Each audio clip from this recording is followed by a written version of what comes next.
We just please make sure our phones are off. Thank you. Just want to make sure everybody's phone is on silent. Thank you.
Good afternoon. I've come here today to do what the Republicans in Congress refuse to do, take the necessary steps to secure our border. 4 months ago, after weeks of intense negotiation between my staff and Democrats and Republicans, we came to a clear bipartisan deal. It was the strongest border security agreement in decades. But then Republicans in Congress, not all, but walked away from it. Why? Because Donald Trump told them to. He told the Republicans, it has been published widely by many of you, that he didn't want to fix the issue. He wanted to use it to attack me. That's what he wanted to do. It was a cynical and an extremely cynical political move, and a complete disservice to the American people who are looking for us to not to weaponize the border, but to fix it. Today, I'm joined by a bipartisan group of governors, members of Congress, mayors, law enforcement officials, most of whom live and work along the southern border. They know the border is not a political issue to be weaponized. Responsibility we have to share, to do something about it.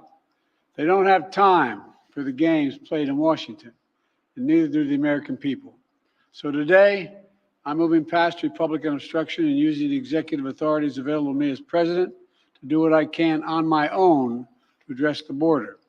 Frankly, I would have preferred to address this issue through a bipartisan legislation, because that's the only way to actually get the kind of system we have now that's broken, fixed, to hire more Border Patrol agents, more asylum officers, more judges.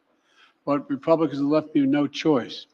Today, I'm announcing actions to bar migrants who cross our southern border unlawfully from receiving asylum. Migrants will be restricted from receiving asylum at our southern border unless they seek it after entering through an established lawful process.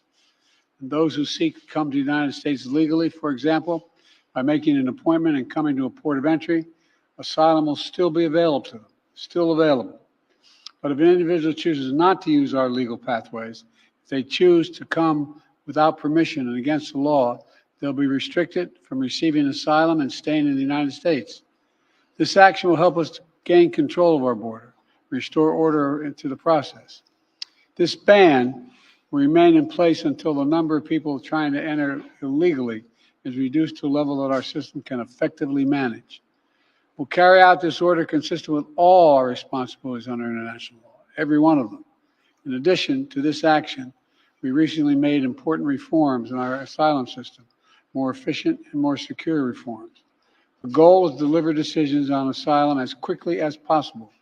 The quicker decision means that a migrant is less likely to pay a criminal smuggler thousands of dollars to take him on a dangerous journey, knowing that if in fact they move in the wrong direction, they're returned around quickly. And 2 weeks ago, the Department of Justice started a new docket in the immigration courts to address cases where people who've recently crossed the border make a decision within 6 months rather than 6 years, because that's what happens now. Additionally, the Department of Homeland Security has proposed new rules to allow federal law enforcement to more quickly remove asylum seekers that have criminal convictions and remove them from the United States. My administration has also recently launched new efforts to go after criminal networks that profit from smuggling migrants to our border and incentivize people to give tips to law enforcement, provide information that brings smugglers to justice. We're also sending additional federal prosecutors to hotspots along the border and prosecute individuals who break our immigration laws. One other critical step that we will be taking, and that has made a huge difference. We continue to work closely with our Mexican neighbors instead of attacking Mexico. And it's worked. We've built a strong partnership of trust between the Mexican President Lopez Obrador, and I'm going to do the same with the Mexican-elect president who I spoke with yesterday. We've chosen to work together with Mexico as an equal partner, and the facts are clear. Due to the arrangements that I've reached with President Obrador, the number of migrants coming to our shared border unlawfully in recent months has dropped dramatically. But while these steps are important, they're not enough. To truly secure the border, we have to change our laws, and Congress needs to provide the necessary funding to hire 1,500 more border security agents, 100 more immigration judges to help tackle the backlog of cases, more than 2 million of them, 4,300 more asylum officers to make decisions in less than 6 months instead of 6 years, which is what it takes now, and around 100 more high-tech detection machines to significantly increase the ability to screen and stop fentanyl being smuggled into the United States. These investments were one of the primary reasons that the Border Patrol Union endorsed the bipartisan deal in the first place. And these investments are essential, remain essential. As far as I'm concerned, if you're not willing to spend the money to hire more Border Patrol agents, more asylum officers, more judges, more high-tech machinery, you're just not serious about protecting our border. It's as simple as that. I believe that immigration has always been a lifeblood of America. We're constantly renewed by an infusion of people and new talent. The Statue of Liberty is not some relic of American history. It stands for who we are as the United States. So I will never demonize immigrants. I'll never refer to immigrants as poisoning the blood of a country. And further, I'll never separate children from their families at the border. I will not ban people from this country because of their religious beliefs. I will not use the U.S. military to go into neighborhoods all across the country to pull millions of people out of their homes and away from their families to put detention camps while awaiting deportation, as my predecessor says he will do if he occupies his office again. On my very first day as president, I introduced a comprehensive immigration reform plan to fix our broken system, secure our border, provide pathways for citizenship for dreamers, and a lot more. And I'm still fighting to get that done. We must face the simple truth. To protect America as a land that welcomes immigrants, we must first secure the border and secure it now. The simple truth is there is a worldwide migrant crisis. And if the United States doesn't secure our border, there's no limit to the number of people who may try to come here, because there's no better place on the planet than the United States of America.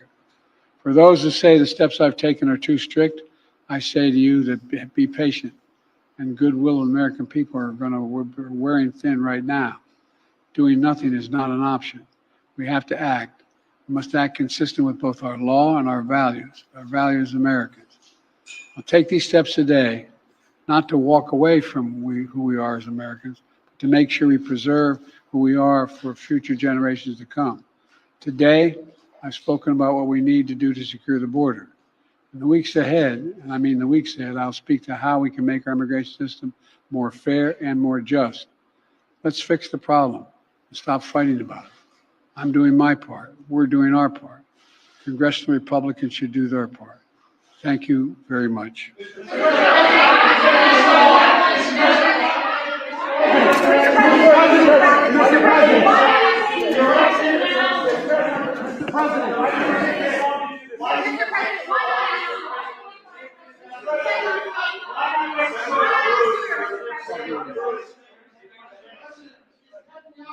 Politics with the war. What was that? I asked her, is Prime Minister Netanyahu playing politics with the war? I don't think so. He's trying to work out a serious problem he has. Thank you.